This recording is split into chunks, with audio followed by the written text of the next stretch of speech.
Competitive and contentious city council race playing out right in Brooklyn. This is happening right now.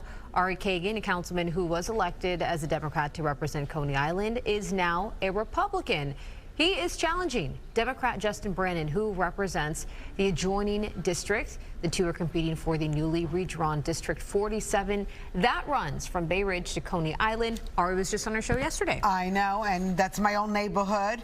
Early voting begins tomorrow. Every city council person is up for election start to vote.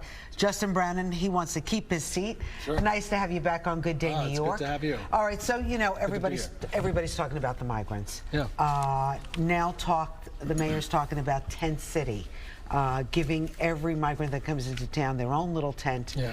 How do you feel about that? And especially your district, you're getting some heat from the head of the Democratic Party that you have not shouldered enough of the burden of the migrants. Sure. So look, I think a couple things. I don't think we should be giving migrants a tent. That's just not humane. Living in a park, certainly as we head into winter, I don't think is what we should be doing. I know, but we're paying for their laundry now. Did you see this report? I heard. So millions of dollars.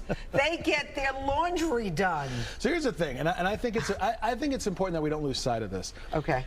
The city of New York should not be managing or financing a national migrant crisis. So what do you do? How do you?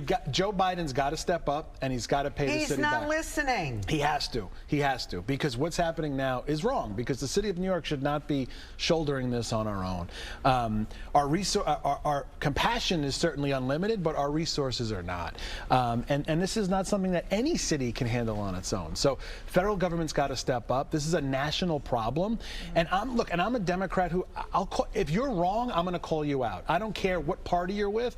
So Democrats have to be okay with calling out other Democrats when they're not stepping up. And the city of New York needs help. And frankly, Washington's hanging us out to dry on this one. Ari Kagan, who is challenging you, was on our show yesterday. And he had a few things to say about you. So, I bet. Okay, let's listen and then react, okay? Sure. In our city council, we have a chair of the finance committee. His name is Justin Brannan. He wants more billions of dollars for migrant services, more money to release thousands of Rikers Island detainees to the street. But when I was, everybody who is a member of Common Sense Caucus said we need more money for different purposes. He said, no. We don't have money for more veteran services. We don't have money for this one. But immediately found money for this civilian committee under the Mayor's Office of Criminal Justice to review cases in Rikers Island and to release thousands of Rikers Island detainees to the streets. So basically, he's saying that you want more money for migrants right now. Is that true? No, if I did a shot every time he told a lie, I'd be in the emergency room right now.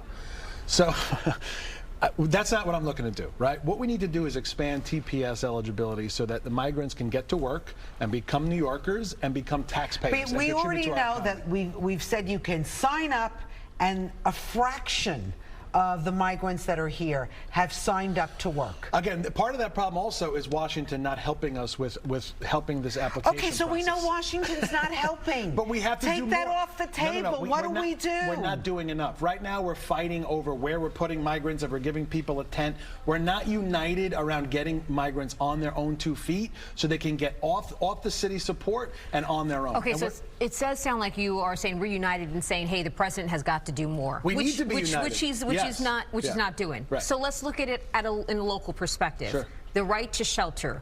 You don't have all the city council support on saying this needs to change to not apply to these migrants. Right.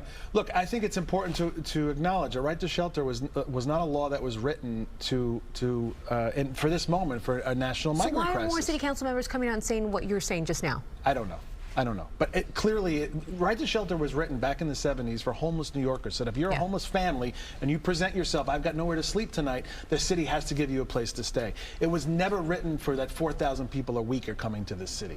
Anyone can see that. It's just common sense. So, and I think this is a time when we need to put politics aside for once and say, look, for the good of our city, what are we doing to fix this crisis? How are we going to unite together and stop using, everything becomes a political football. I want to actually fix the problems. If I'm a guy in the city council, but you were on the city council, right? But if I'm I don't see anything being fixed. The problem is that we've got a lot of my colleagues, including my opponent, who likes to point fingers and just say that's a problem. That's the easiest thing in the world. You actually have to come up with solutions. Okay, well, would the solution be to change the right to shelter right now? Because that's what you can do in your control, put pressure on a judge to change that? I don't think that's a silver bullet, but it would certainly help, because I think part of the problem is that it's being used the wrong way, and that we're saying we have to house Let me people. ask you another question. You said it's common sense. Maybe you should join the Common Sense Caucus. Just throwing it out there, because you said common sense. But I want to say, because your opponent, he flip-flopped from being a Democrat to a Republican now. But you have also flip-flopped too on certain issues, like defunding the police. That's true. Because you've came out saying that. I've never. You've tweeted about that the cuts to the police department. You did it in August of 2020. You said basically you're taking money away from the police department and the cuts don't go deep enough. No, I never tweeted that. I've never tweeted that. You could look for it. It's not there. I never tweeted that. Okay. So here's the thing. This year, this city budget, the police department June budget, 26, 2020, you tweeted about agreeing to defund the police at least $1 billion. So here's what happened. In 2020, during COVID, when we had to make cuts, money was moved around. The police department was never defunded. The police department now, the budget is about going to be north of $11 billion for the police department in the city of New York. Okay, not defunded, but let's move allocations. Well, is that what you call it? Well, sure. I mean, that's what happened, because they moved money around. But the police department was, so I see everything through the lens of my own neighborhood, right? Because that's my job. First and foremost, is my job is to take care of Southern Brooklyn. In my neighborhood, the precincts that cover my neighborhood, the 6-8 and the 6-2, they've got more cops on the beat now than when I was first elected. These things don't happen by accident. They happen by advocacy and making sure your neighborhood has what it needs, right? Does your neighborhood want more police now?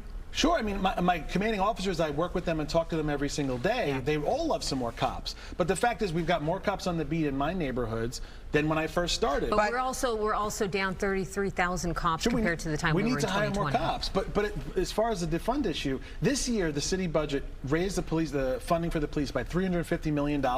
My opponent was the only Republican to vote no. He voted no to defund the police, while it was a bipartisan budget. Republicans and Democrats all agreed to fund the police to about $350 million, and he voted no. So for him to come on here and say Justin Brannan defunded the police, but he was the one that actually voted to defund the police. He voted no on the budget. Justin Brannan, up for re-election. You got one more shot at it, right? That's it. That's it. Then I retire to Bermuda. No, I heard you want to go for Congress. Oh, I wouldn't. Come on now. Maybe in Bermuda. Common Sense Caucus up next on your list? Definitely not. All right. Thank you so much for coming in. Thanks, guys. All right, Justin Brannan, everybody.